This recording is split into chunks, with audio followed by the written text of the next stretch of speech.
Alright guys, this is Juan from the Cine-Men Movie Podcast, letting you know that this episode is brought to you by OKC Soda Company, the craft soda company of Oklahoma. Super unique flavors like strawberry milkshake and blueberry. Available now at okcsoda.com or at all local Homeland stores. Pick them up now because they are the official craft soda of the Cine-Men Movie Podcast.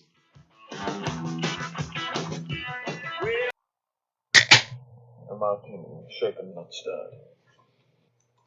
I don't know how to put this, but I'm kind of a big deal. Houston, we have a problem. Do or do not. There is no try. Nobody puts baby in a corner. You're gonna need a bigger boat.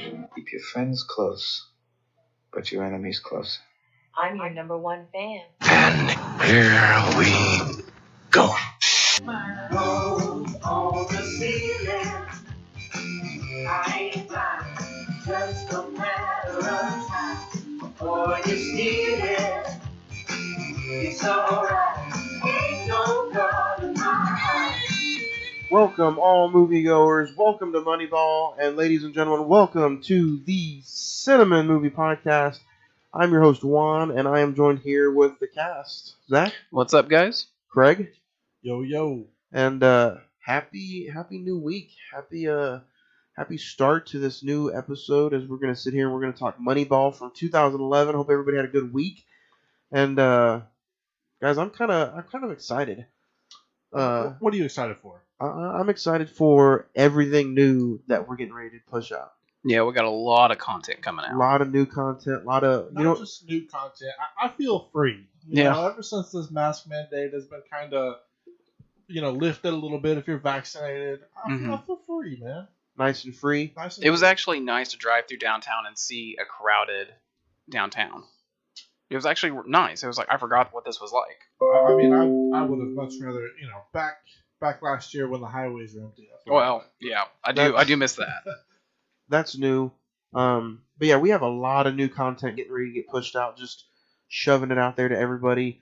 We're going to go back to the theater. We're going to do more content for you guys to show you that it's safe, and let the Cine-Men sacrifice ourselves to go back to the movie theaters for you guys. As much as we hate it, we'll be the front line for you guys. We'll be the front line, and it's also a look back, guys, to now our new most downloaded episode of all time, Shrek, the 20th anniversary. People dug Shrek, guys, Yeah. and it was a fun conversation that I think everybody should go back and listen to. Yeah, apart from some technical difficulties last week. Yeah. So thank you everybody who downloaded the Shrek episode. You guys can find us all kinds of areas now. We are on Podbean, Spotify, YouTube, Anchor, iHeartRadio, Pandora, Amazon Music, TuneIn, Stitcher, Anchor. Man, We're all over the place. Deezer. The list is so long, we might forget some. We will. If it's offering podcast, we're probably on it. We're there. And guys, let's get into some movie news already because it is girthy. I'm a huge physical media collector, so I am proud to actually say this news that The Sound of Metal and One Night in Miami is getting a Criterion Collection release. Oh, nice. Yeah. Sound of Metal definitely feels like a Criterion movie. Well, Amazon has a new partnership with Criterion, so they're going to be releasing some of their Amazon original movies on Criterion. I'm going to make the conclusion that it was us that brought Criterion to the table, It- and you know- everyone else is kind of hopping on board. It brightened up my day. You guys see that there is talks for a Highlander reboot with Henry Cavill as Highlander? I saw that on the way over here, actually. I did not. What do you guys think about that? He's going to ditch the cape for Highlander, but DC probably... So that could be a whole other conversation. Yeah. But I think... But I think he's still... I think he's got too many... What do you think about this? I think he's got too many hands in the pots, because he's still Superman. He's still the Witcher. Yeah. And now he's going to do Highlander? Yeah. I mean, we say that, and then look at The Rock. Yeah, that's true. Why can't Henry Cavill do it? Right. He's Superman. He was. He Superman. literally is, Monsters at Work, July 2nd. Yeah. Hi. Are you guys excited? I am. Yeah. Any, as long as it's not something that they, obviously they're putting it out to add content, but as long as they're not doing it to just for the simple fact of make money, like if it has good story, good plot, and everything, I'm all for seeing the characters. Is this going to be post-Boo or pre-Boo? It's post-Boo. Post-Boo? Yeah. So this is technically after the events of Monsters, Inc. Yeah. And it's nice that Billy Crystal and John Goodman are coming back. So. Tim Burton's Addams Family gets a Netflix release. It's going to be a live-action animated series, and it's all about a grown-up Wednesday. Live action animated. Yep. Live action and miniseries. I mean, Oh, you guys have to forgive me. I got so much NyQuil and DayQuil mixed in with me right now. I look like Forrest Whitaker. You guys have to just forgive me a little bit. If I could see your eyes, I'd agree with you. Exactly. So it's not COVID, so just bear with me. So I've already had that pre-checked. I had 2 different areas. so checked. is it a sequel to like the original, like not like the original television show, but like the original film that came out, or No, is it just like I think it's reboot? I think it's just a reboot of an Adult Wednesday directed by Tim Burton. But we already got the Sony animated film. Don't question Tim Burton. Right. I think it's just him taking. Trust me, I've questioned a lot of Tim Burton films. I think it's just him taking an Adult Wednesday and putting his own spin on the whole universe. So you might have Morticia and the dad. Forgot. I can't believe I forgot his name. Tim Curry. Uncle Fester. So yeah, and then two more big news, and then if you guys have anything you can hit up. Hollywood officially opens back up with the red carpet premiere of Cruella. Yeah. You guys excited to see a premiere again on the red carpet? I don't know if necessarily for that movie. Is it the wrong movie? I don't know if it should be that movie. Why- I mean, why- Quiet Place they're Part doing 2 it- comes out the they're same doing day, it- so. Why not though? Why not Cruella? Well, I mean, I'm mildly interested in seeing it. I think Emma Stone could really. I think that's an interesting character for her to do. I But think it's 2 hours and 30 minutes. Is it really? Yeah. for anybody to What? Is there enough story or backstory for that? I don't think there is. I think there's enough backstory for it. That's in-game link though. Yeah. But out of any actresses going on right now, who deserves it? I think she deserves this Hollywood opening for that character. Such an iconic Disney character. Open up the red carpet for an actress who busts her ass. Yeah. And she's good at everything she does. Name a bad Emma Stone movie. I'll wait. I don't. There's not one out there. Have you seen it? I haven't seen it, but have you seen Aloha with Bradley Cooper? I like that movie. From what I've heard, it's good. So. All right. I just if you got and if I you legitimately can't think of a bad movie she's done. and so. if you guys are out there listening, if there's a role or a movie that she's in that you guys don't like, send us an email because the ones that I can think I of can do this all day. Easy A, The Help, Superbad. Zombieland, Great Superbad. movies. Yeah, they're all. But it's nice that, this weekend we do have 2 big releases with Cruella and A Quiet Place Part 2. Oh. Disney Plus, guys. Disney announced that the entire original cast of Hocus Pocus is back for Hocus Pocus 2, which is going to be on Disney Plus. Whether it's going to be a movie, I think it's a movie, full-length feature film. Yeah. Are you guys excited, or is it too overdue? Is it too overdue? I don't think it's too overdue. It's just not my cup of tea. No? I'm not as excited for it as other people are. There's a lot of people excited for it. We reviewed the first movie a few years ago, and it's one of those things that it's. Zach, I put my trademark stamp of it's fine. Exactly.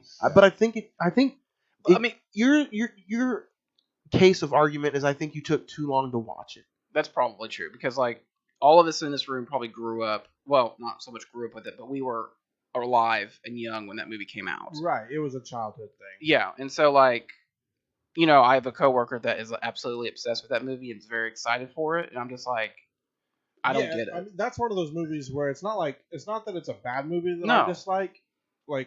People love it, and I'm all for it. Like, if you enjoy that movie, that's fine. I'm not gonna hate on the movie. I don't think there's anything to hate on the movie for. It's just not personally my cup of tea. And I said that in the episode. It was like, this is not a bad movie by any means. It's just I don't get why people love it so much. Right. It's like Christmas Story. Yeah. Yeah, you watch your dirty mouth. Well, speaking of things coming to, that's going to. my one thing I want to touch on Hocus Pocus 2 before we go is that I just wish it wasn't only, and it might change. I think it'll be a theatrical release. Okay, that's the big Because thing. it's big. It should be. It Yeah. should be. It's, As big as that People is. would love to go to the theaters. Yeah. For that. Yeah. so I don't know why they announced on Disney Plus, but I mean- I hope it gets a big theatrical release. If by that point, is it supposed to come out next year? Yeah. 22. If, we are literally back to normal, you could literally the theaters could do like a double feature and show the original and show the new one. And it would Yeah. be, you'd It'd have be huge. massive ticket sales. Huge. It would It's gonna be huge. fantastic. Speaking of things going to streaming services, all 8 of the Harry Potters are heading to HBO Max. Yeah. At one point, weren't They they were. on HBO Max? They were, I think they were just on HBO. Like Then they went to the now. Peacock. They went to the Peacock, and then now they're back on Max. Back on the Max. Speaking of HBO God, Max, HBO guys, Max is- but that's what speaking of my last part of notes is HBO Max is going to start having ads. Yeah, I saw that. Pay more, no ads. You guys a fan? Well, it's because AT&T sold HBO Max to Warner, or they Time sold it- Warner? so- Time yeah. Warner, yeah. So, if you get HBO Max with AT&T, you may not get it anymore. I don't know anything about those details, but that's something to look into. Be aware of it. I mean, ads are not. I mean, are they annoying? Yes, but at the don't same say time, ads or not. I just talked to you about this. I watched not Rush Hour. I watched Moneyball Yeah. on the AMC app, and it went from like an hour 45 to 2.5 hours. Well, Moneyball itself is $2.15. Well, then it took 3 hours. 'Cause Jesus. the ads, I got 3 Nissan ads in a row of the same ad. It's on Amazon Prime. No. Moneyball. well, it's still the same thing because it's ran through IMDb TV, and you still have to do the ads. Oh, that's why you So, went to the library. That's why I got to the library. Yeah. Yeah. If, Craig, you if, need to look into the library. if I wasn't on such short notice and just wanted to do it and get it done, I would have done something different. But I think I even have the movie now that I think about it. But yeah, 3 Nissan ads in a row with Brie Larson, and then like a 4th random episode. Oh, wow. So it sucked.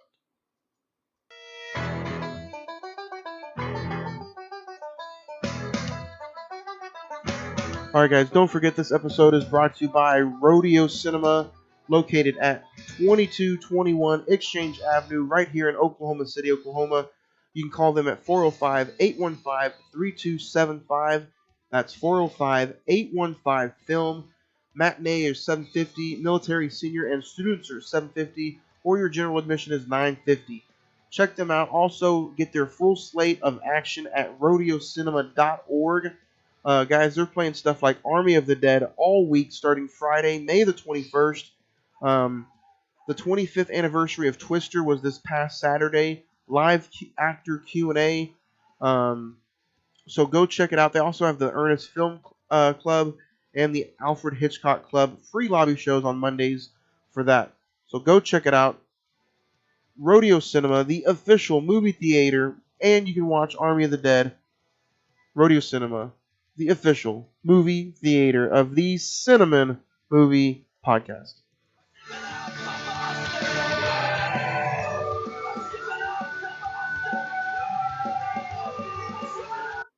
All right, guys, and congratulations to one Inglorious Bastards who won the War Movie Poll, which is what we're going to be covering next week for our 3rd annual Memorial Day episode.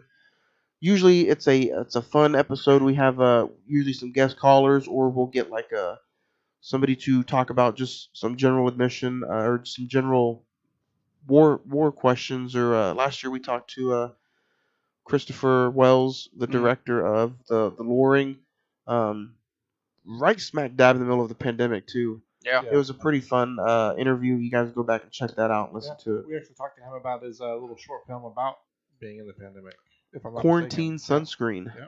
Yeah. So go back and check that out, guys. Are you excited for Inglorious Bastards? I am. Who suggested that? That was one of my yours. movies. Rigged. Yeah. Rigged. Yeah, that was one of my movies. I But came in second with Fury. with an all Brad Pitt finals. Yeah. The Pitt final. So, hence is why we're talking Moneyball today, guys. Kicking off summertime with a baseball movie. I don't think any of us are real big baseball fans, but I think it'll be a fun conversation. Yeah. Yeah. It's a sport that I like all sports. So. Yeah, not me. But guys, you guys can vote on any of the polls that we have, or get in on some of those giveaways on the Facebook page, facebook.com/movie reels 405, or just Facebook search the Cine-Men Movie Podcast. We pop right up.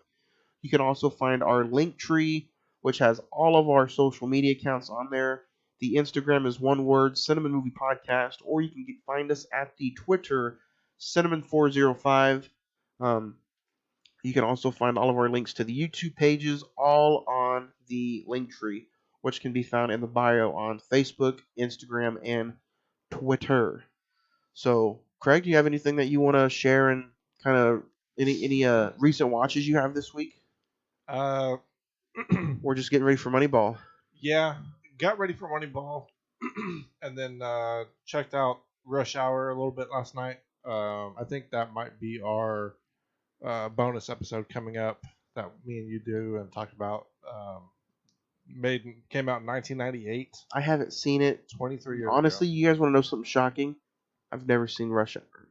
Really? All the way through. I've never seen it. I've seen a scene or two on TV when like the parents were watching it, but I've never seen Rush Hour all the way through. Wow. Okay. Oh, okay. I think that would be a good one for us to do. Yeah. Okay. So yeah, Rush Hour, Moneyball, and I played the Avengers game that came out last year. You know, a lot of people gave it a lot of flack for not having a lot of content, kind of being repetitive. Man, this last week and a half, 2 weeks, they've really shot out the content. So if you have the Avengers game and you haven't touched it in a while because of that content issue, go back and check it out. They've dropped a lot of content for it. They did a Iron Man skin from Endgame. Looks just like it. I'm excited for that. So Nice.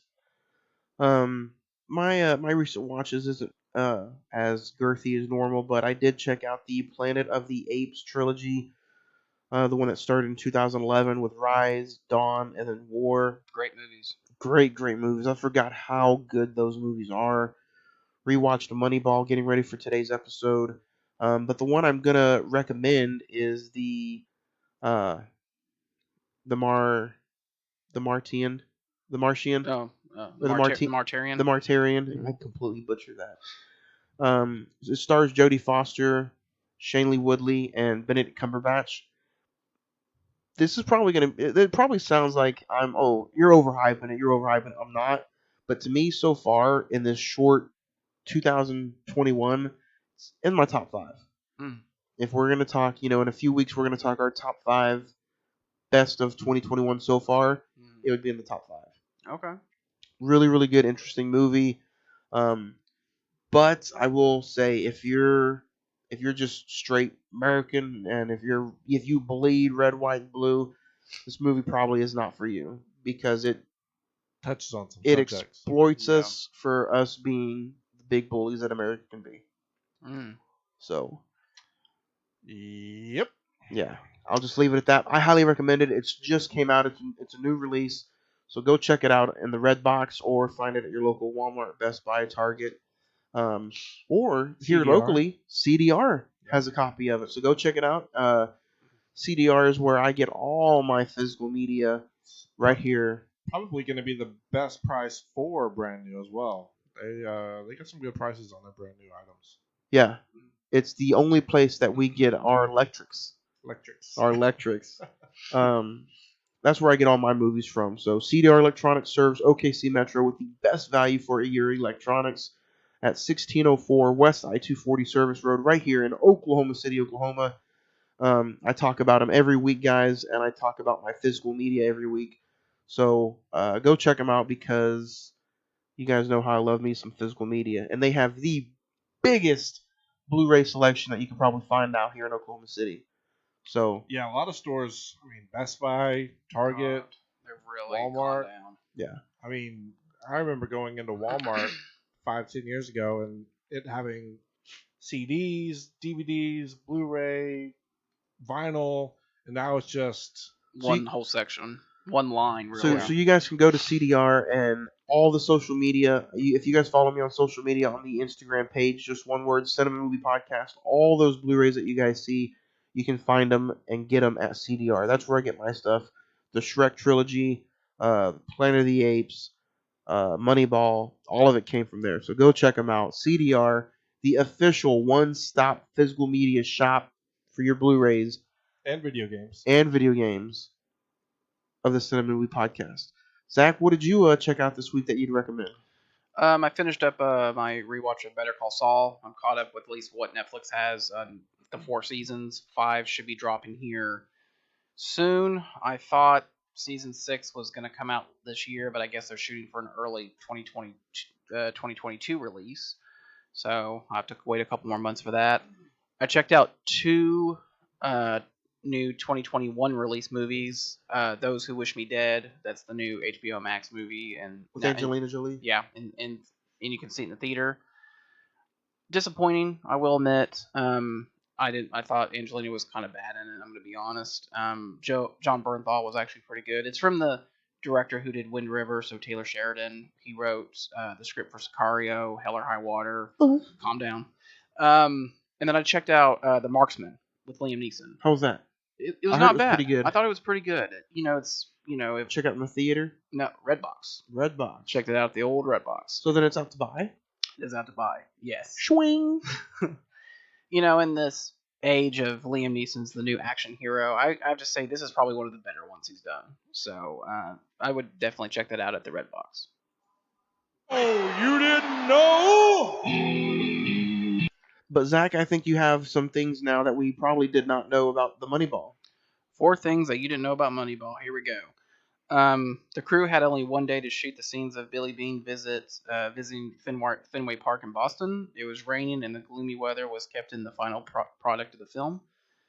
The film's original director, Steven Soderbergh, who did the Ocean's Trilogy, Contagion, intended to have all the baseball players portray themselves. When Columbia Pictures dropped the film, the script was rewritten, and the new director hired all actors to play them. This is the first baseball movie to be nominated for Best Picture since Field of Dreams. And since there was no money to shoot all the stadiums, the Oakland A's since there was no money to shoot all the stadiums that the Oakland A's visited, Dodger Stadium was dressed up in 8 different ballparks. Wow. 8 different ballparks. Huh. So those are 4 things you didn't know about Moneyball. Pretty interesting.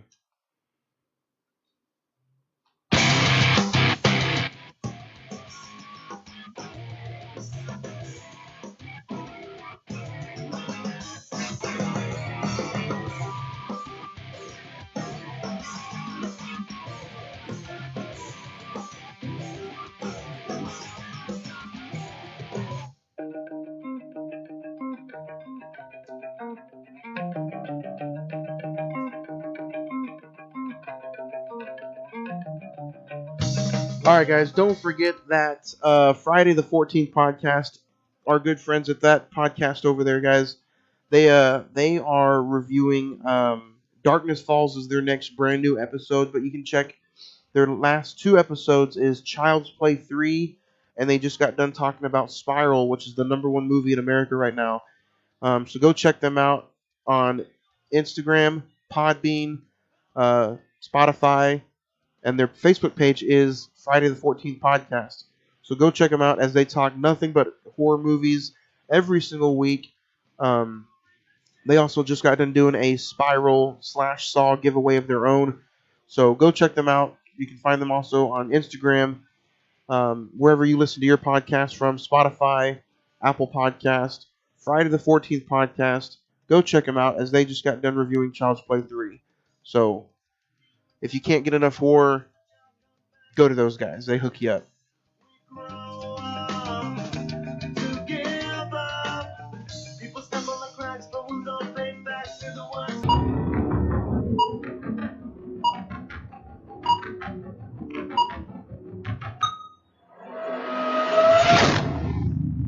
All right, guys. So this week, guys, we are talking our top 5 movies from 2011, since this was the year that Moneyball was released. So I think it's going to be pretty fun.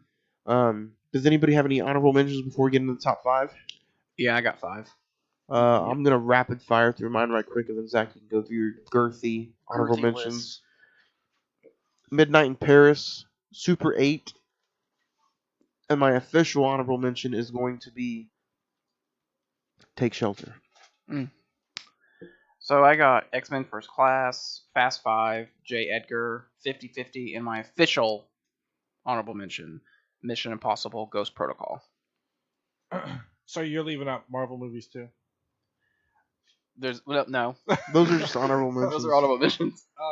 Well, my top 5, I did leave out Marvel because we all know they would fall in there somewhere. So Captain America, Super 8, Girl with the Dragon Tattoo, X-Men First Class, and my official honorable mention is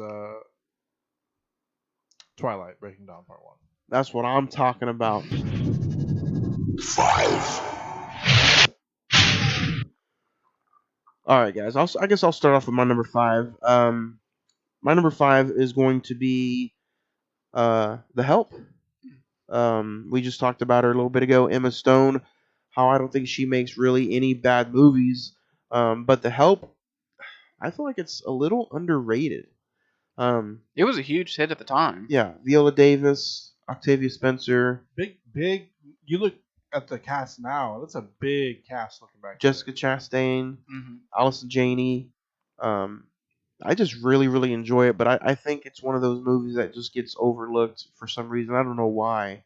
Yeah. But yeah, my number 5 is going to be The Help, from 2011. So, what do you guys think? Have you guys enjoyed The Help? I've never actually seen it. Yeah, I like The Help. You Son of a bitch. I think you would like. I think you'd like it. I think you'd love it, Zach. Yeah, I think it. Is it streaming anywhere? Is it like on... The Help is on Netflix, Zach. Well, damn, I have no excuse. Yeah. So you have homework this week, sir. So, Craig, what about you? What would be your number 5? My number 5 is going to be Fast 5. I think it's one of the best films in the Fast and Furious universe. So, yeah, I mean, we kind of talked about it in the Rock episode. So if you want to listen to my thoughts on that, you can go check out the Rock episode. But yeah, I think it's a good cast. I think it's the first one with the Rock. Yep. So yeah. Zach, what about you? What do you have at number 5? Number 5, this is probably the only one I did not see in the theater on my list. I kind of wish that I had, but I think I saw it on Blu-ray when it came out. Number 5 for me is Limitless with Bradley Cooper, Robert De Niro. Basically, it's about the idea that you're able to access the entirety of your brain with a little pill. He's super smart. He's super fast. He's not really a superhero, but he's just able to. Is that a Blue Chew plug? Kind of a little bit. No, I think it's a great movie. That's one I think it's kind of underrated. You don't ever hear anyone talk about it anymore. I haven't seen it in a long time. It was so popular it spinned off a quote unquote sequel to the movie that it was a CBS show. I had no idea. Lasted for a season. Wow. So number 5, you got Limitless. Yes. 4. My number 4, guys, is going to be another Brad Pitt movie. It's going to be the girthy Tree of Life. Looking back at it, I thought it was like a 3-hour movie, but I guess it's just only a 2-hour and 20-minute film. Brad Pitt, Sean Penn, Jessica Chastain, directed by Terrence Malick. I really enjoyed the Tree of Life so much that I have it on a Criterion. I don't have the Criterion, but I just have the regular Blu-ray edition. But I really enjoyed it. It's Zach, have you seen it? Mm-mm. No, Craig. It's one of those movies that you should probably take a gander at. I won't spend too much time since you guys haven't seen it, but in trailers, it looks like a very visual film. It is. I can't even visualize the trailer. Some of these movies, I'm kind of like, how did they not even come close to winning Best Picture? Yeah. When the King's Speech? Yep. Probably with Forrest Whitaker. No, that's The Last King of Scotland. That Forrest the King's Speech is Colin. No. Firth. 2011 was The Artist. Oh fuck yeah. The Artist. Yeah. That won Best Picture. Terrible. Yeah. Terrible. Yep. So yeah, that's my number 5 is the Tree of Life. Craig, what do you have at number 4? Oh, my number 4 is the Tree of Life. I think it's guys. Like I said, I got so much Dayquil and NyQuil in me. He forgot to take his medicine, folks. Yeah. Let's just be honest. So bear with me while I try to get through this episode. Stupid. So, Craig, what do you have at number 4? Number 4 for me. So I kind of, when I was making my list, I went through and was looking at what were the top movies in 2011? Just kind of comparing with my list, and mine was actually this was number 90 in box office revenue. Yeah, so I was looking at I think it was not just box office revenue, but total revenue for the film in 2011. And this was number 90 on the list, so it kind of surprised me. But it's In Time with Justin Timberlake and Amanda Seyfried. Seyfried, yeah. My top Cillian five. Murphy. Yeah, Cillian Murphy. My list kind of goes off of my initial thought of the movie when I watched it, rewatchability, and how much I actually enjoyed the film. So it may not be everybody's cup of tea, but this is what I feel like, in 2011, these are films that I enjoyed. So number 4 for me is going to be In Time. I want to rewatch that again. The concept of it's a very interesting concept, and it's a very good storyline, and it's just got a really good cast, an underrated cast. It also has his mom is I know who you're talking about. Yeah. Oh, she's in Tron Legacy as well. Olivia Wilde. Yes. Yeah. Oh. That's his mom. But the concept is, you're not paying with money anymore. You're essentially, when you work, you're given more time on your clock of life. Mm. And so to pay for a cup of coffee, it's 30 minutes of your life.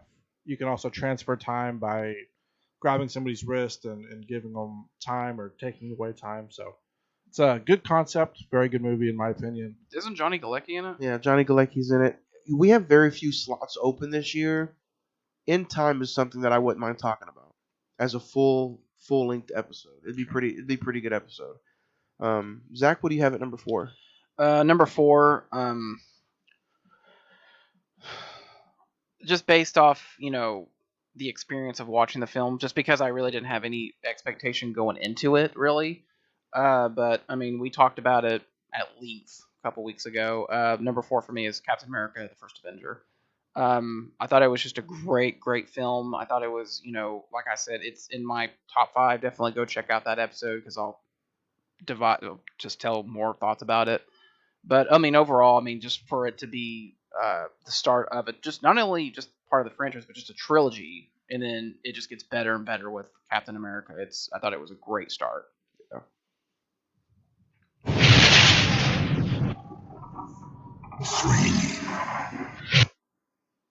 My number 3 is going to be Drive, starring Ryan Gosling and Carey Mulligan and Bryan Cranston, Albert Brooks, Oscar Isaac.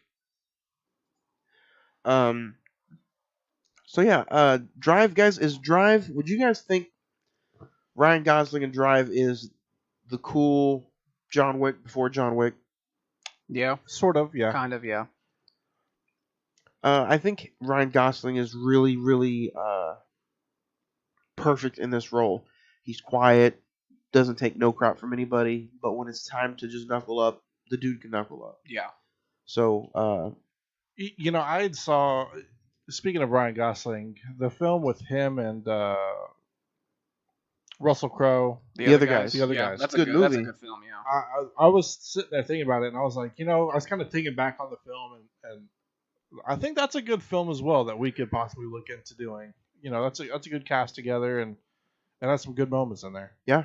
But yeah, that's my number 3 is going to be Drive starring Ryan Gosling. Craig, what do you got at number 3? Number 3 for me is a trilogy that you had in your recent watches, Rise of the Planet of the Apes. Great, going back from Planet of the Apes in the 90s to this new trilogy. I thought Rise of the Planet of the Apes was just phenomenal for what it was. Kind of taking it another step forward in the concept of the film. So, yeah, number 3 for me is Rise of the Planet of the Apes. Zach, what do you got at 3? I'm going to agree with you. Number 3 is Rise of the Planet of the Apes for me as well. A film that it's kind of the same as Captain America. I was like, okay, this could be a cool little reboot concept, and it blew it out of the water. Yeah. And it has almost an answer for everything. And, the world definitely opens up more into the sequels, but just as a general, this is how this universe starts. I thought it was perfect. Yeah. And how does Andy Serkis not have an Oscar by now? Honestly, it's Gollum, insane. Smeagol, Kong, Caesar. Claw. Yeah, it's incredible. He's very diverse, very good.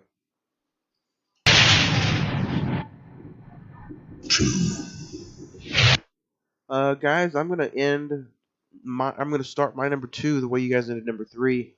Number 2 for me is Rise of the Planet of the Apes. Rewatching it this week, just out of the blue, and it blew me away again. I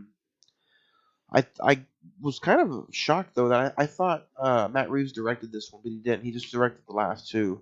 But James Franco, Andy Serkis, reading and rewatching some of the extra features in it blows me away.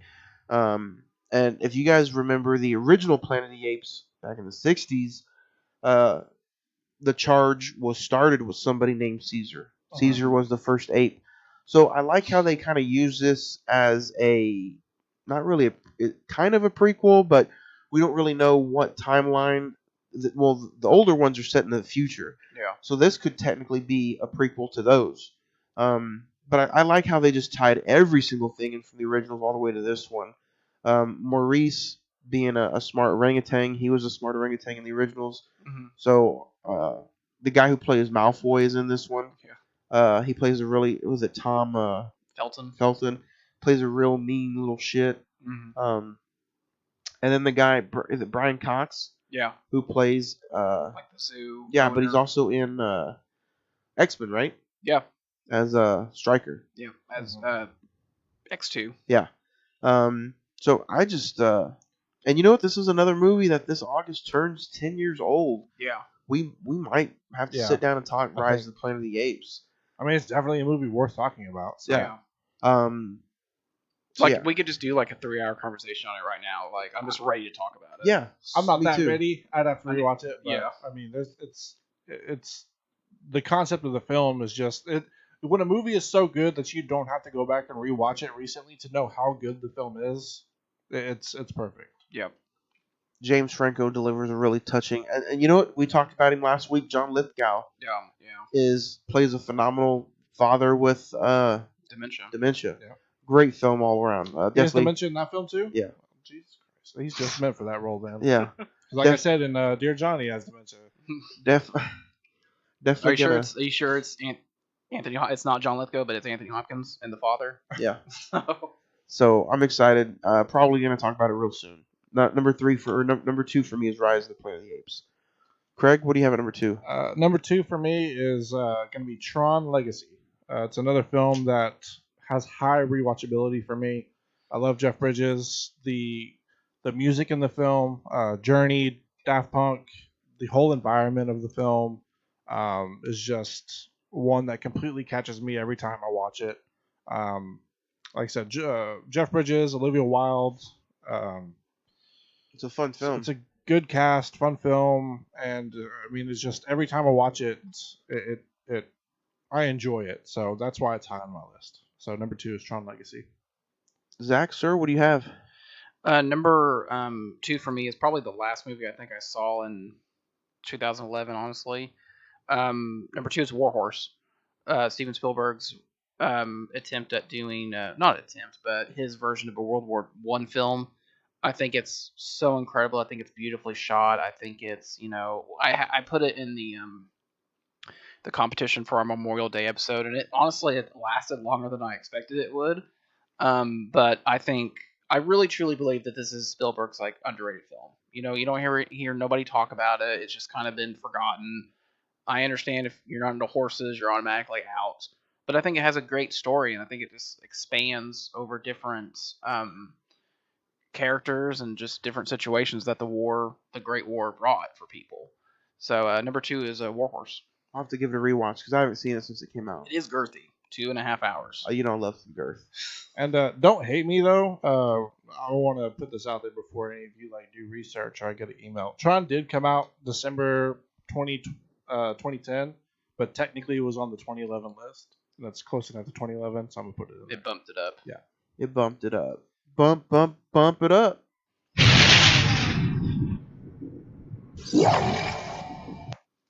All right, guys, we are at number 1. A movie that gets me to this day. The Descendants with George Clooney, Shailene Woodley, directed by Alexander Payne. This movie I was far from George Clooney when this movie came out. I've Batman and Robin ruined it for me. He was no longer my favorite pediatrician on ER. George Clooney just He wasn't your favorite part of Oceans. He was done. No. And Oh Brother Where Art Thou was such a damn good movie. Such a damn good movie. Yes. But anyway, this movie brought me back to liking George Clooney a lot because he acted his ass off in this movie, along with Shailene Woodley, about how his wife was in a ski accident. Let me read here. A land bar reconnects his two daughters after his wife is seriously injured in a boat accident. So his wife is in a coma and they don't think she's gonna make it, but the family just reconnects around the mom in the coma, and I think Shailene Woodley plays a perfect upset preteen. George Clooney is the glue that's trying to hold everything together while the family is broken apart. I even think he finds out that the wife cheated on him while she's in the coma. This movie hits the feels. I'm talking like so bad that guess what's going to be on my recent watches next week? That's how bad this movie's hitting me right now. I can remember it like if I just watched it yesterday, but I highly recommend it. It's my favorite movie from that year, and if we ever talk George Clooney, it would probably make it in my top 5. So that'd be a good profile. George Clooney, yeah, that'd be a he's good one. Really, really good guy. I talk to him every holiday, every Christmas. Well, he's a big fan of the show, so. Yeah. So George Clooney, number 1, The Descendants from 2011. Craig, what do you have at number 1? Well, number 1 for me, it's I think you had it in your honorable mentions, and you asked if anybody liked it. It might have been your number 5. It's The Help. I had no intent on watching it, didn't care about watching it. And then my wife showed it to me, just kind of like Pitch Perfect. And it's one of those movies that every time it's on, I can sit down and watch it no matter where it's at, beginning, middle, close to the end, and I'll sit and watch it and enjoy it. And my wife also puts it on a lot, and so I watch it a lot. But The Help is, like we said, big cast: Jessica Chastain, Viola Davis, Cicely Tyson, Bryce Dallas Howard, Emma Stone. The list is even bigger than that. If you haven't seen it, I highly suggest watching it. I think it's a great film with great structure and a good story to tell that needs to be told. So, number 1's The Help. Zach, what do you have at number 1? Number 1 for me is probably the biggest movie of probably 2011 box office wise. Green Lantern. Yes, Green Lantern. I was gonna say Hangover Part 2, but all right. I just remember being so excited for this movie, and I think it delivered on all cylinders. And Ed would be proud because he's not here, so I gotta. Oh my God. Take up the mantle, I guess. Number 1 for me is Harry Potter and the Deathly Hallows Part 2. I think it, the fact that if you were a Harry Potter fan from the beginning, I think it really sums up everything in a perfect almost 2 hour film. It made me sad walking out of the theater because it was over. I know we get Fantastic Beasts, but that doesn't really count. The Harry Potter franchise basically ended on a good home run, and I think it's probably honestly my favorite Harry Potter film. Nice. So, if you guys want to play along, we didn't announce it last week, but play along this week with us as we talk our top 5 movies from 2011. Send us your top 5 movies from 2011, and we'll read them on next week's episode, which is the big 3-year anniversary Memorial Day episode. So check it out. All right, guys. So join us next week. So send us some emails about what your top 5 2011 movies are. And then next week, since it's Memorial Day and it's Memorial Day Monday, and we're talking a war movie, send us your top 5 barbecue items. What do you have to bring to or have to your Memorial Day barbecue? Is it mustard, hot dogs, chips? What kind of chips? So just bring us some ice cold beer. Yeah. Like, what do you have to have? Rank top 5. What do you have to have? So that's the top 5 next week. And now, guys, it is time to talk San Marcos. Pull me, grab me, traps in the pocket, can't have me. I'll be the president one day. January 1st, oh, you like that gossip?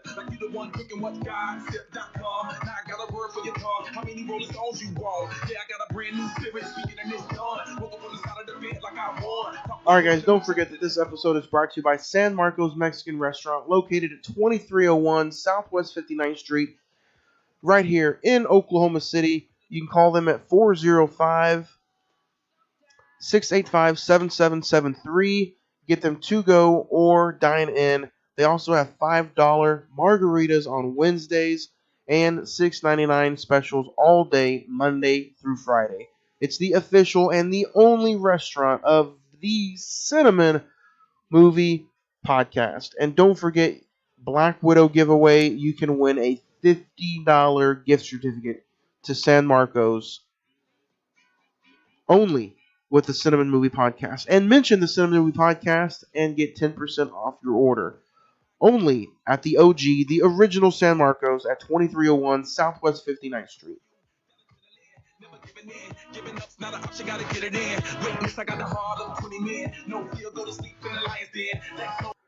Alright guys, so today we are talking Moneyball. It had a September 23rd, 2011 release date. It's got an IMDb rating of 7.6, Rotten Tomato score of 94%, and an 87% on the Metascore. With a budget of $50 million, it scored a little over $110 million at the box office. It also had a Blu-ray DVD release that year of December the 6th, starring Brad Pitt, Robin Wright, Jonah Hill, the great Philip Seymour Hoffman, Chris Pratt, Stephen Bishop, Oakland A's general manager Billy Beane's successful attempt to assemble a baseball team, leaning on a budget by employing computer-generated analysts to acquire new players. Guys, this also was nominated for 6 Oscars. Best Motion Picture of the Year, Best Performance by an Actor in a Leading Role, Brad Pitt, Best Performance by Actor in a Supporting Role, Jonah Hill, Achievement in Film Editing, Achievement in Sound Mixing, and Best Writing Adapted Screenplay. How this didn't win a single one of those, I'll fucking never know. I really enjoyed this movie. Craig, you brought this up a few months ago when you talked recent watches during the, I believe it was the Creed 2 episode of Fruitville Station. Fruitville Station. It was the top 5. Well, yeah, but it was Fruitville Station top 5. Creed 2. No, it was Fruitville Station top 5 movies based off of real events. Yeah. So you brought up Moneyball and made me rewatch it that week actually, and this was kind of a last minute episode. We were gonna do the new Michael B. Jordan movie without remorse. But you know what? We were just like, looks like it's gonna be a Brad Pitt finals. Let's talk Brad Pitt. So that's what's leading us into Moneyball today. Where did you guys find it? And Craig, let's start with you. Do you remember your first watch of it, and what was it like rewatching it for this week's episode? So I remember all the hype behind it, with all the awards and everything that it was being nominated for. Had no interest in seeing it. I was like, oh, it's a baseball movie, Brad Pitt. And then I think you ended up buying it on Blu-ray, threw it on Vudu, or I either borrowed it from you or something along those lines. And from that point on, I was on board with it. I enjoyed the movie. I thought it deserved all of the nominations it received. One of Jonah Hill's earlier films outside of the quote-unquote funny fat Jonah stereotype. I thought it was a good cast, good story, and we'll dig into it. Zach, what about you? Do you remember watching this for the first time? If not, what was it like revisiting for the podcast? First time I watched it, I think I rented it from, I don't know, Blockbuster or something when Blockbuster was still a thing. I remember liking it a lot. I thought the performances were well done. I thought it was, really deserving of the nominations it got. On this rewatch, though, this is going to be a difficult movie for me to discuss because I think it's a very good film. I just didn't find it interesting at all, honestly. The subject matter can be a little snooze fest. Yeah, especially if you're not into baseball. Well, that's the thing. That's what I want to talk about. Let's dive right into the dugout. See what he did there, folks. I don't like baseball at all. I never have, and I never will. When I pay my hard-earned money to go see baseball live, I still don't enjoy it. It's just for the environment at that point. That point, yeah, I'm with you on that. yeah. So I still don't enjoy nothing about baseball. The great American pastime. I don't believe in that. Poppycock. If you guys disagree with me, please send me some hate mail. I will gladly argue with you. At cinemen921@gmail.com. But this movie, I love. I adore this movie, and it's only because of three things. First off, the story. I don't enjoy, like I said, anything about baseball, but the story is fun. If you're a sports fan, the only thing that they're doing is, no different than what Bill Belichick and the New England Patriots do every single year. Yeah. Probably all the way before the Oakland A's start doing this. So nothing new in sports. New in baseball, maybe. I don't think they did it along the same lines. They evaluated talent differently. Right. Yeah. I don't think they don't use stats. Right. They don't use stats, but they're not going to go out there and pay. They're like, well, this guy can do this extremely well. Well, that's all we need him to do. Right. Let's put him in this position. Right. So what they're doing is pretty much no different than what the Patriots probably do. Other same ballpark maybe, but I see what you did there. But the screenplay, Jonah Hill and Brad Pitt. Mm-hmm. Those three are definitely the strong points. Yeah, these three combined with great direction, and an interesting story, in my opinion. Yeah, like the whole concept of a team. I mean, because Oklahoma City was that small market team that everybody talked about, and essentially we saw what happened when Oklahoma City wouldn't or couldn't pay the superstar players that they had. We had to lose James Harden, and it completely changed the organization. I mean, without we were still relevant for the next 4 or so years, but with James Harden, we could have won championships. Yeah, and so essentially, the Oakland A's were having to do the same thing. The New York Yankees have $120 million per year. They had $37 million per year. They had to evaluate talent differently because they could not pay the way other organizations could play. Mm-hmm. And so the way that they came about this, that's what's interesting to me. Mm-hmm. And I think it was very, you two are more sports prone than I am, but I mean, the whole idea, I think it is a very interesting, like you said, Crick, it's a very interesting concept of, look, baseball has always been about visual talent, throwing the ball, hitting, using the bat to swing. It's always been I like what you do, so let's get you. It's a catch-as-catch-can sport. Yes, but this flips it on its head. It's like, you know what? We only have a certain amount of budget that we can use, and let's just use basically mathematics and statistics to say we can use that player to our advantage. And, he may not even be, top tier player, but I think we're going to buy 3 players to replace 1. Yeah. Basically. Because the average of what they did culminated to the average of what the one player did. Right.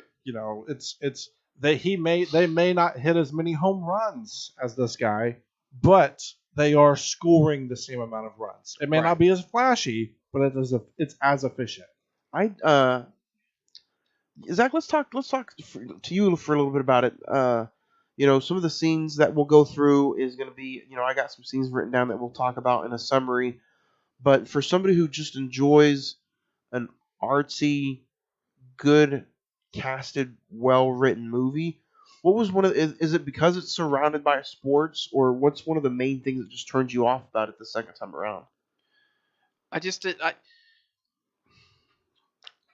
didn't find it interesting this time around. I guess because I knew the movie was about, not so much like just how they went about doing it. I guess because it's basically just characters sitting around talking, and that's fine. I mean, I enjoy those type of movies. I just didn't find the subject matter. Yeah, it was just a subject matter. Because I hate baseball. Yeah, because at the end of the day, there were points where it's just like I don't know if I can do this. But I still honestly. think at the same time, me and you aren't necessarily fanatics of baseball. It's still the concept of managing a team. And I think me and you both enjoy that to a certain degree. It's Johnny. the behind the scenes Yeah. of a sports team that's interesting. Because I mean, we both played franchise on Madden to where we have to, manage and manipulate teams. It's essentially what it was. Fuck that. I turned that salary cap off. Of course you did. Yeah. Jonah Hill and Brad Pitt together in this movie. They're awesome. Yeah. Yeah. How could you not enjoy what those two do? And probably, I want to know how they got along together in real life. Yeah. I feel like they would not get along together at all. Yeah. Do you agree? Do you know what I mean? Agree, yeah. I feel like Jonah Hill this is that first movie where he probably starts getting. He got nominated for Best Supporting Actor. Yeah. And then the following year would be or 2 years later would be Wolf of Wall Street. Right. I think 2 years later is probably when he starts getting his big head about him. I think he got around. I think he got along with Leo. Because I heard he's a dick. More. Oh, I heard Jonah Hill is a real prick. I've heard he got along with Leo a lot more than Brad. Brad Pitt to me just seems He's like that overall good, wholesome guy. He'll talk to you about whatever. Yeah, and I don't think Jonah's like that. No. How amazing is Brad Pitt when he just eats everything in this movie? Did you guys notice that in this movie? Yeah. The way he just is eating. Yeah. He's all the popcorn, spits the Twinkie the in dipping, one bite. Yeah. Yeah. Well, and I mean that's probably him though. No, maybe not just him, but that might have been a characteristic trait of the character that he's portraying in Billy Bean. But if you guys YouTube or Google Brad Pitt eating in movies, he does this throughout all of his movies. He does will the sit same there type and just of thing. he just gorge eats. Yeah. If he's eating like a hot dog or something, he'll do it in 2 bites on screen. He does it in Once Upon a Time. Yeah. I think he did it with the macaroni and cheese or Yes. whatever. Yeah. Yes. So yeah, this is going to be a fun. Today does start off Brad Pitt month, I guess, if you will, or just a streak of Brad Pitt movies. Yeah. Talking about streaks, let's talk about the 20-game win streak that was portrayed in the movie based off of real life. Mm-hmm.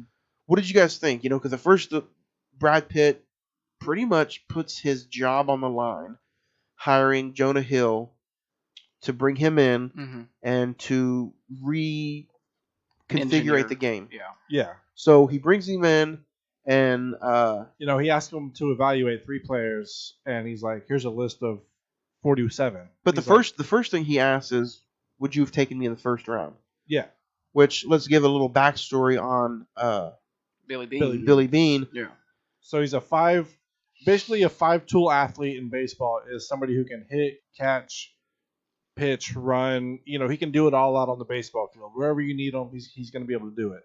So a 5-tool athlete or 5-tool star in baseball is highly sought after because they can essentially do anything. Basically like a LeBron James in basketball. You can put him at the point guard, you can put him at the 5, the 4, the 3, the 2, doesn't matter. So in high school he was that guy, and the baseball scouts came in and said, "Hey, we think you're a 5-star athlete or a 5-tool baseball player. We want you to come directly to the MLB instead of going to college." So that kicks off some of the flashback scenes. How did you guys feel about those? All the way back to where after high school he gets the multi-million-dollar contract. Then it shows him some games. I think it's.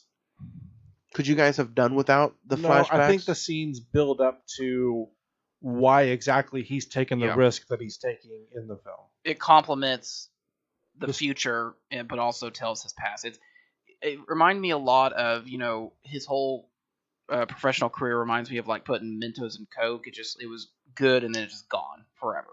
You can say maybe it was bad luck or just didn't have the right skill set, but clearly he did because he went on. He had the right skill set. It was just the jump between high school and MLB was just too big, too fast. But I think it represents. He understands that side of it.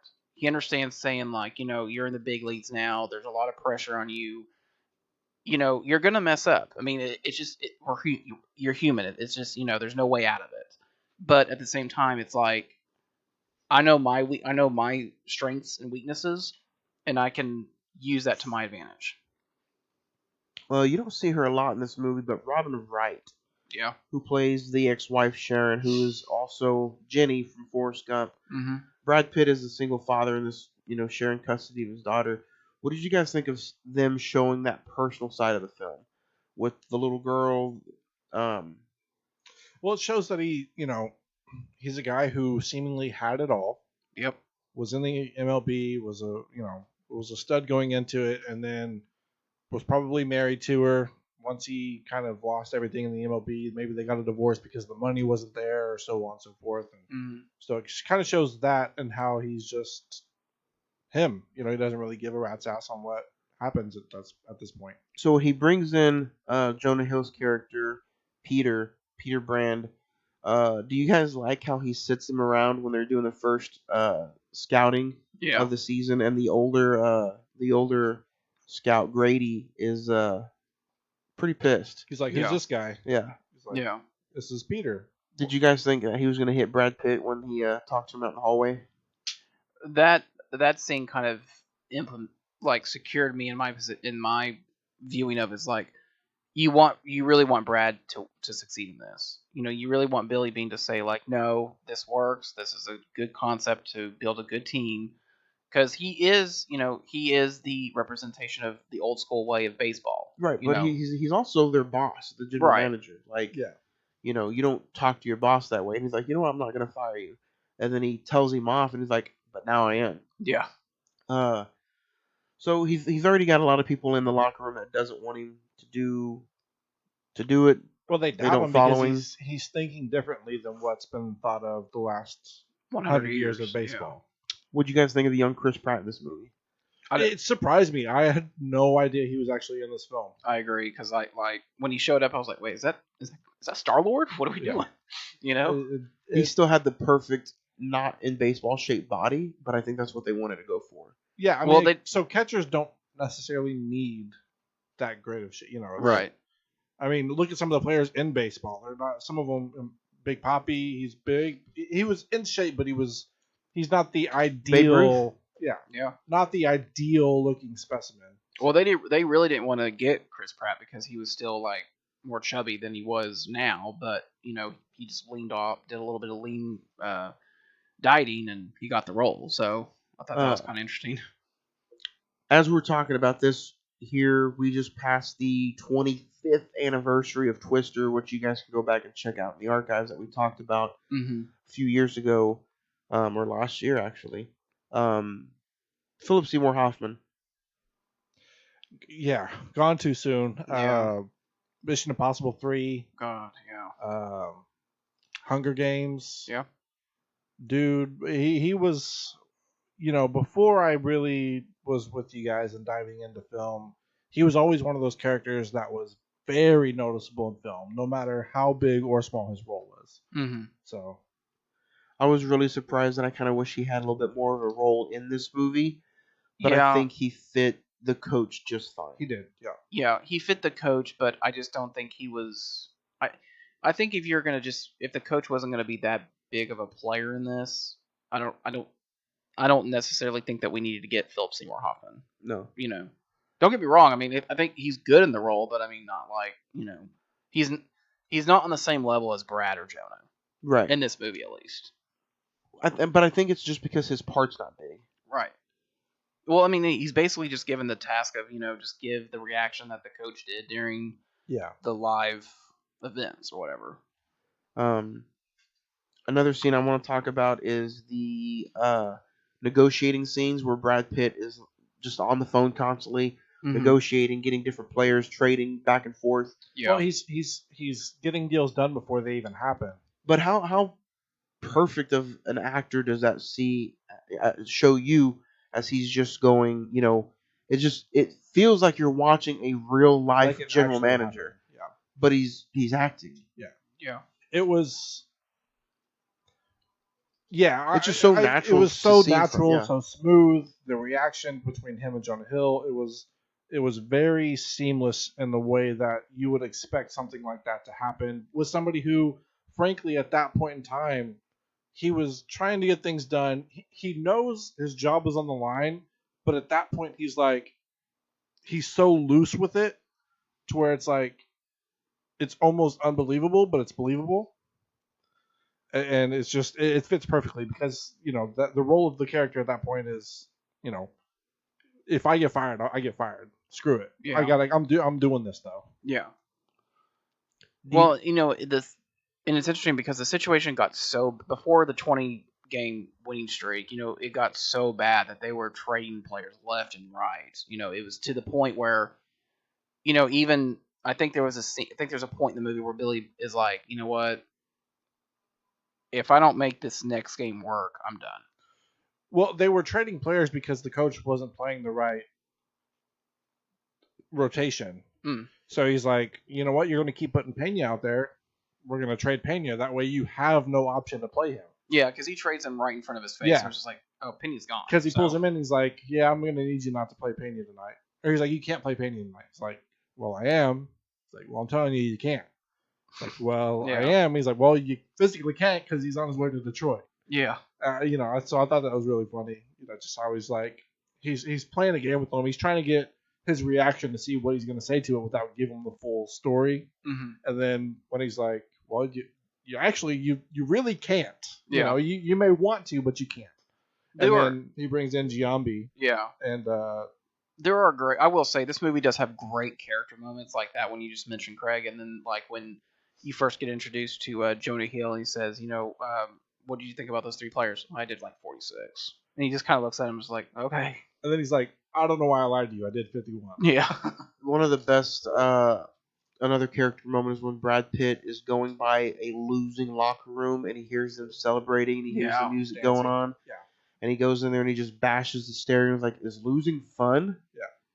And then he, breaks something else and throws a container of ice. He's like, that's what losing sounds like. No, he waits and there's no talking. He's like, that's what losing sound like. And then he throws the Gatorade cooler. Mm-hmm. Another hilarious moment that really shows how how much he actually had Peter's back and what he believed in and everything is when they're doing the scouting reports. Mm-hmm. And they're all asking him. He's like, why are we not getting this guy? And they're all like, they don't say anything. And he points to him and he's just like, Peter. And he's like, yeah, because it works. Or when they're on the field and he kind of sees that they had a bad first day of practice and he goes to Jonah Hill and he's like, this better work. And then Jonah Hill's like, what did you say? Yeah. And he's like, no, I'm just teasing you. Yeah.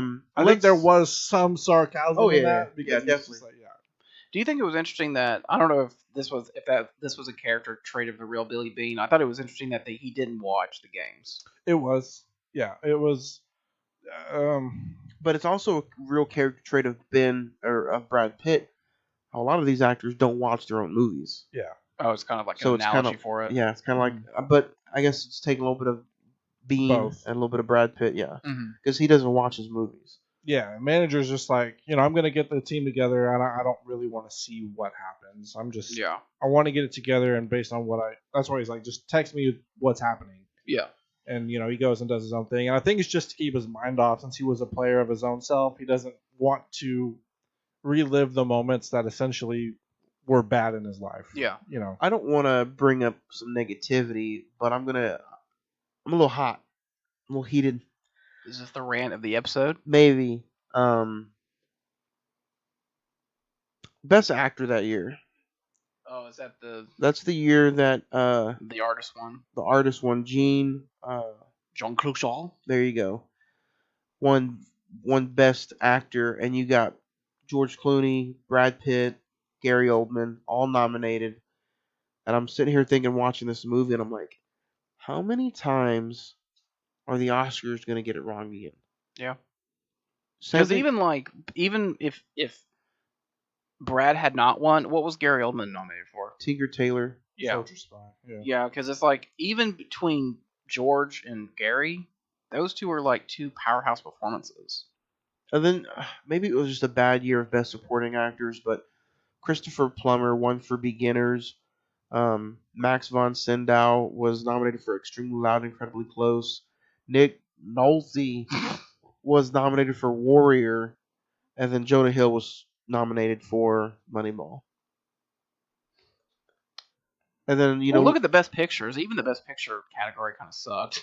Well, I mean, not really, because Best Picture, you have The Artist, sucked. The Descendants, Extremely Loud, Moneyball, Midnight in Paris, War Horse, The Tree of Life, Hugo, and The Help. All those except for The Artist. Really? Yeah. Yeah, it was just one of those. It was just 2011 was just one of those years that It was packed. yeah, it was packed, and I don't think the Academy was thinking straight. Because I think now looking back, this probably would have won Best Picture if it came out this year, or even The Help. The Help, even War Horse, The Descendants. Any of them, really. Yeah. I don't know, man.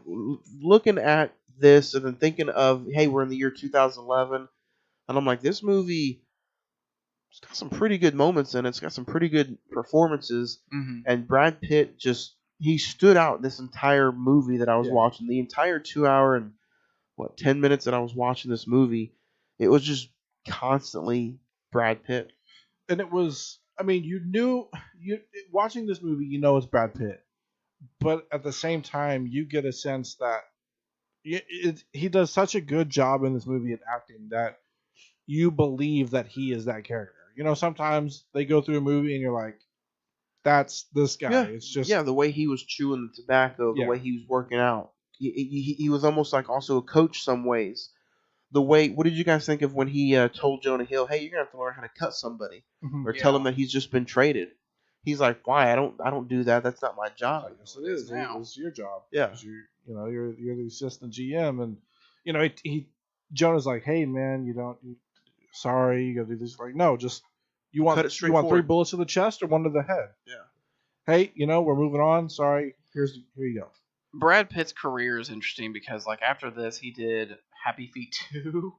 He did Killing Them Softly, World War Z. He had a small bit role in 12 Years a Slave, The Counselor, Fury, The Big Short, which I think is a good film, Allied, War Machine, Deadpool 2. He was a cameo.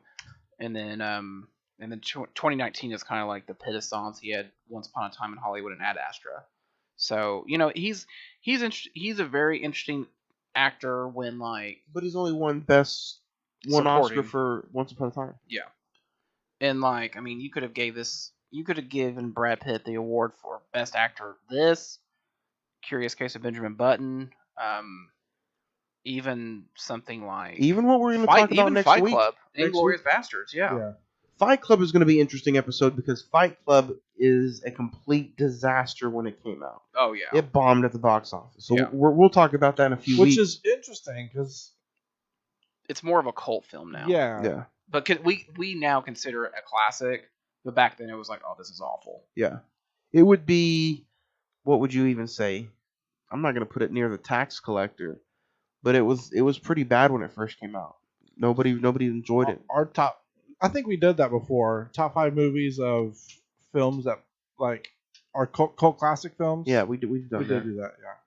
It kind of reminds me of The Iron Giant, how no one cared about it when it came out, and now everyone loves it. Psych, loved The Iron Giant. Hogarth, Yeah. loved that movie growing up. But yeah, going back to Brad Pitt, we'll talk about him, for the next few weeks. But I really just enjoyed the guitar scene.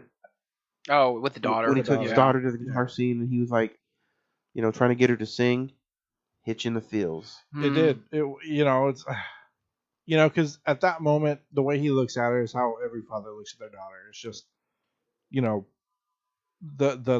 the love that you saw in the look to his daughter was 100% accurate, dead on.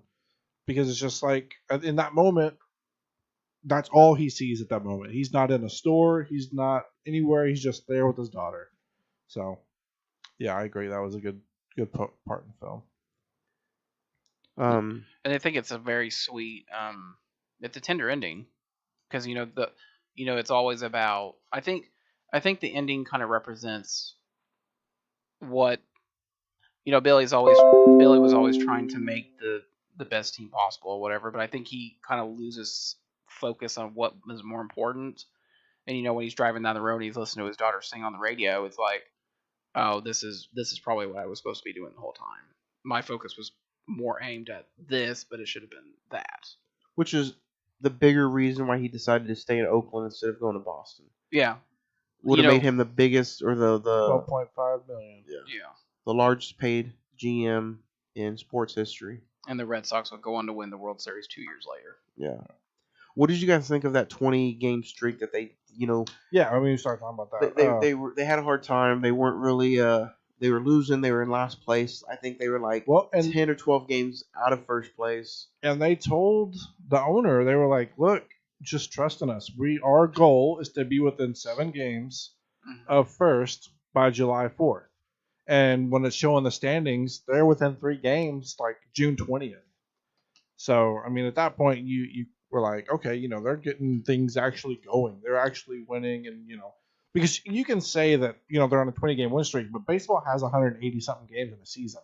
Yeah. So it doesn't, it's not clear cut. Yeah, I mean, kind of saying you win 20 games, that doesn't really mean knowing 20 games in a row is big. Right. But in a 182 game season, if you win 20 games out of 180, it's not a big deal. Right. But still 20 in a row. 20 in a row, even for baseball, they said is like something that has never been done. Well, yeah, just because the same way that they're building their team, the numbers are against that number ever happening. So just because in baseball it could be, a ball misses your glove by 2 inches to get an out in the 9th inning, and you lose the game. Mm-hmm. Like we say football's a game of inches. Baseball's literally probably smaller than that, just because of how big the field is and the areas the ball can go, and et cetera, et cetera. How small the box is for the strike zone. It's just the percentage that will ever happen again is next to none. Zach, what about you? Do you think would you what would it be for you to like go to a baseball game and just hear, see, smell everything around you? Have you been to a baseball game? Probably once in my entire existence, truthfully. It's not, even in the terms of all the different sports, it's not one that I'm not gravitate towards at all. But I think, it's like anything. If you're going for a team and they start winning, I think you just get invested in it, Because it doesn't feel like it, but this is the second to last episode of May, and we're like almost getting ready to be in the dog heat of summer. So this year so far has just like flown by. Yeah. Well, I mean, speaking of win streaks, Cleveland Indians in 2017 had a 22-game win streak, so it did happen again. Mm-hmm. But currently, as we're talking about, the Oakland Athletics and Moneyball, they are sitting at a 13-game and counting win streak. The Oakland A's again? Oakland A's again. Yeah, 13 games and counting. So April 8th to currently present.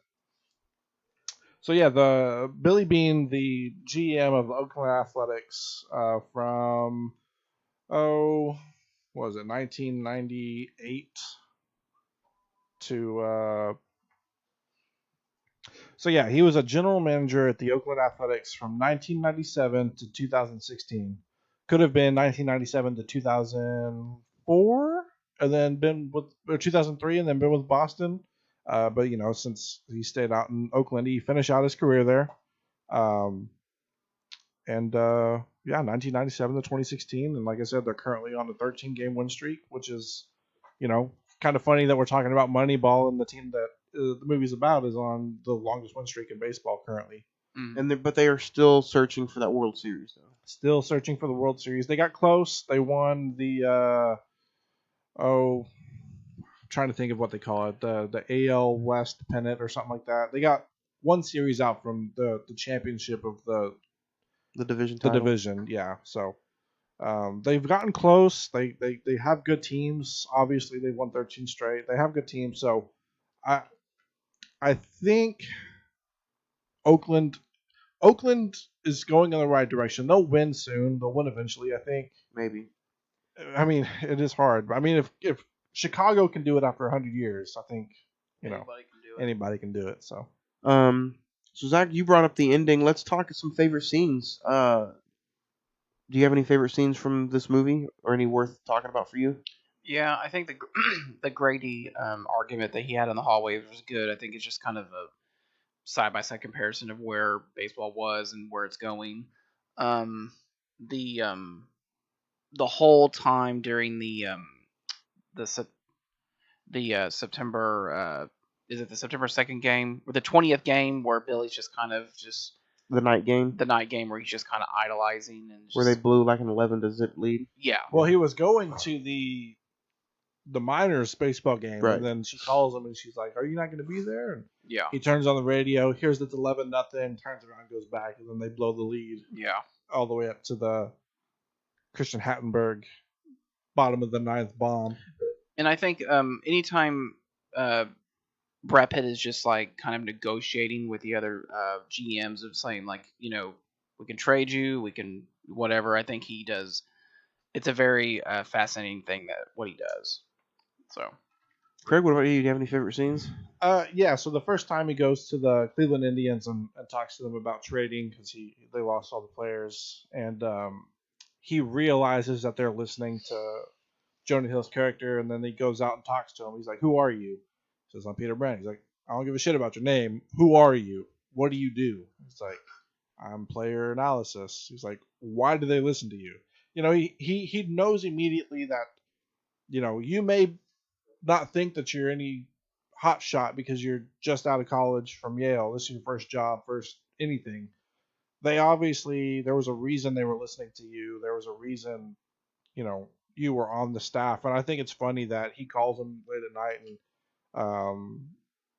he's like, "I bought you from Cleveland. You come to Oakland." So the whole way that Billy just kind of recognized the attributes that Peter had and how he brought him to Oakland, I thought was good. And then in the midst of their struggles, when you see the opposing team on the TV just hit a bomb and win the game on like a walk-off home run or something, and you just see the hallway and he throws the chair out and it hits the wall and the people are just like, what the heck? I thought those two scenes and moments were extremely funny. Any of the scenes where Brad Pitt shows his wears his sleeve on his heart or his heart on his sleeve, like you said, getting the temper tantrums or taking a baseball bat to the stereo, those are always fun scenes for me. Anytime he's interacting with Jonah Hill, some of the heated arguments he has with Philip Seymour Hoffman is just an organic. Just looks like an organic argument. And then the scenes that he has with his daughter, talking about, don't worry about me. You're getting ready to go on an airplane. Those things crash every day. Yeah, it's funny that she kept like reminding him, like, "Are you gonna get fired?" Yeah. It's like, stop. So any of those scenes like that are fun. You really get to see I don't think people appreciate Brad Pitt for what he's worth, and this movie really you guys should go back and see. How did you guys see it? I own it, but you guys can go back on IMDb TV and watch it for free. Zach, you said you found it at the library. Yeah, I rented it from the library.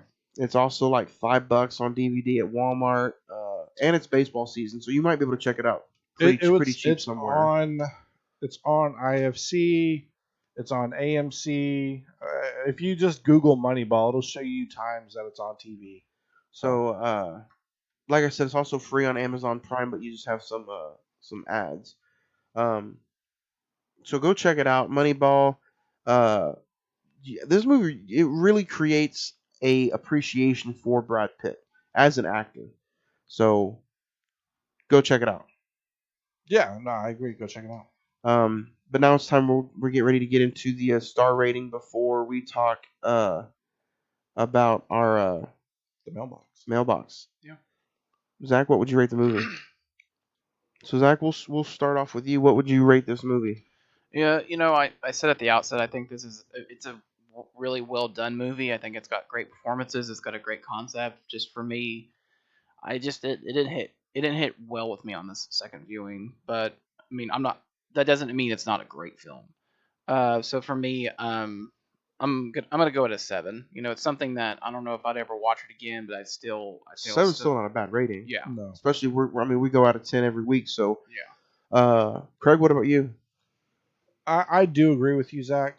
There were some points in this film where I I thought I remembered it being a little more edgy almost, or more action in it.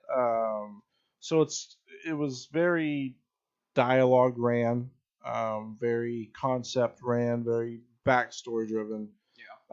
So I don't even think how we talked about the film today does the movie justice. Like, in order to fully understand this movie, I highly recommend you go see it if you haven't watched it. I think you should do that with every movie that, we do it. I think you should kind of watch it and go along with it if you listen to these podcasts every week, just to kind of compare and contrast your feelings and thoughts. But I'm going to go just a little bit higher than you. I do thoroughly love this movie. I don't think it's one of the greatest films, but I do think Brad Pitt and Jonah Hill nail their roles. So I'm going to go 8. I'm going to go one step ahead. I'm going to do 9. For the sole fact of just the performances, the screenplay, and Brad Pitt himself. He knocks it out of the park. I think this is one of those movies where he does not get enough credit. I think he should have won every single piece of hardware that was awarded or available that year. And he makes this movie. He, to me, is probably a better Billy Bean than Billy Bean, if that makes any sense. But I think he's perfect in this movie. Yeah. So for that simple fact, I'm giving this movie a 9. Email us your star rating at cinemen921@gmail.com, and we'll read it on the air next week, guys. So that being said, we're going to dig into our mailbag, and then we are going to get ready for our 3-year Memorial Day episode. Speaking of 3 years, guys, we are heading to our official 3-year anniversary this year on the podcast. In September, we had been doing this podcast for 3 months or 3 years now. So, man, I can't wait. So, this year, guys, our 3-year anniversary show is going to be a revision review of Psycho, Monday, September the 13th. It is our 3-year anniversary. So send us some thoughts on that, and we'll dig into the mailbag right now.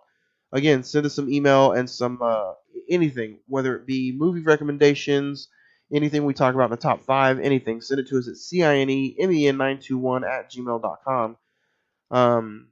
Steven says, when I stayed home sick, I'd go through all my parents' rated R movies, like Friday the 13th, some rated R comedies, just some stuff that they would not let me watch. Talking about staying home from last week's episode. Yeah.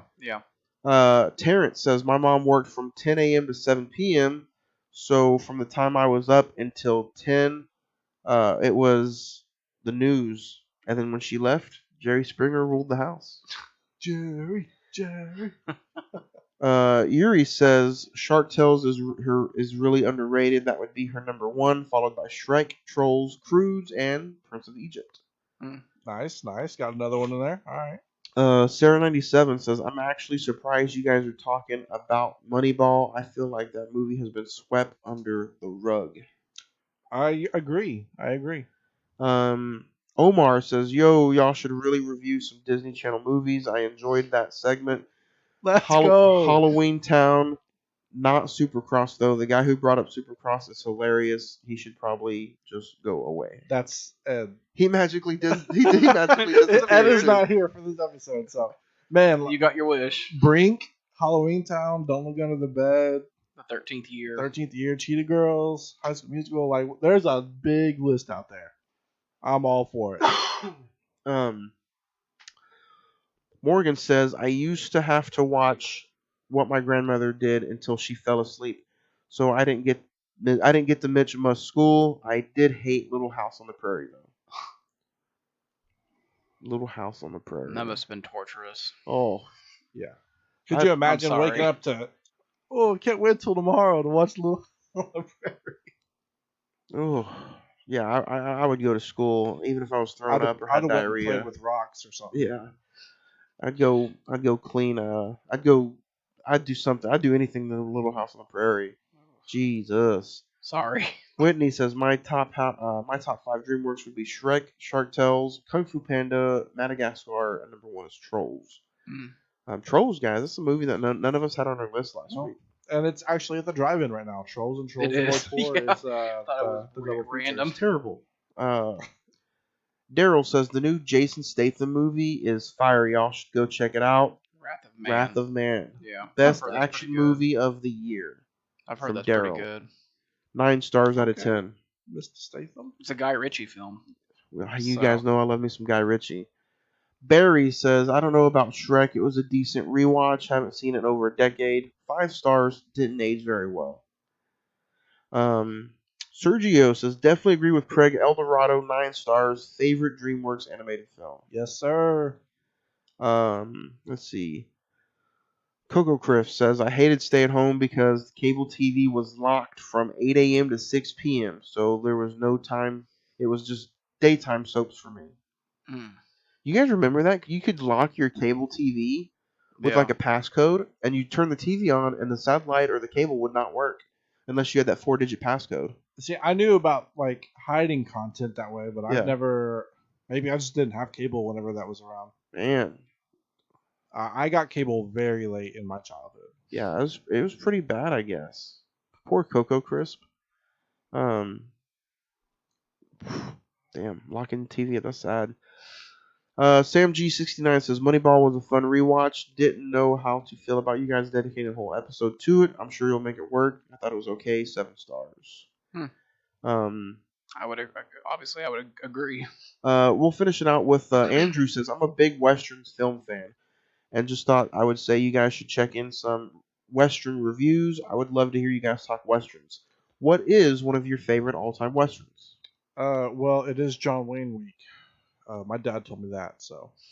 John Wayne week. Yeah. Like, is it his birth year? Like, I don't know. It's like Shark Week. It just comes around once a year, and they play all John Wayne films on AMC, I think. Do you have any favorite Westerns? Are you into them, or?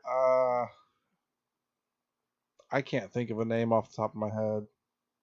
I like the 310 to Yuma remake with Christian Bale and Russell Crowe. I think that's a fun Western film. That's a Western? Yeah. I was thinking True Grit remake with Jeff Bridges is good. Back Grit. Back to the Future 3? Probably. Yeah. So you guys can send us some mail at cinemen921@gmail.com. Next week, we get ready to get into some... No, it doesn't. So next week, we talk Inglourious Bastards for our 3rd year annual Memorial Day episode. Zach, do you have anything that you want to bury in the coffin with Moneyball? No, I think, if you are a sports fan, I think you should definitely check it out. Like we said, baseball is not our top priority, but, it is what it is. I'm excited to rewatch Inglourious Bastards. I don't think I've seen it since the theater viewing. Oh, wow. And so this will be our fifth Tarantino film, and we haven't talked Tarantino since Once Upon a Time, so about 2 years ago. Yeah, July 2019. So yeah, I think it's going to be a fun rewatch. Yeah. So I'll see you next week. Craig, what about you? Same. I haven't seen Inglourious Basterds in quite some time. I don't think it's been as long as Zach, but it's been a while. Excited to go back and check that out. I think Brad Pitt is thoroughly underrated as an actor. I think, watching more and more of his films as we go along and finish out this month. If you guys follow along with us, I think we're all going to come to an agreement that Brad Pitt is one of the top actors in Hollywood and can still produce movies going forward if he wanted to. So, I'd be excited to check it out and talk about it next week. So I'll see y'all next Monday. Don't forget, guys, check out Friday the 14th podcast, as they just got done talking about Child's Play. Brad Pitt month continues next week with Inglourious Bastards. And don't forget the Cine-Men Movie Podcast. We'll talk to you guys next week. And don't forget, send us your top 5 barbecue items that you must have to have a successful Memorial Day barbecue. Check us out next week right here on the Cine-Men Movie Podcast. Yeah, the world is yours. I was once that little boy, terrified of the world. Now I'm on a world tour. I will get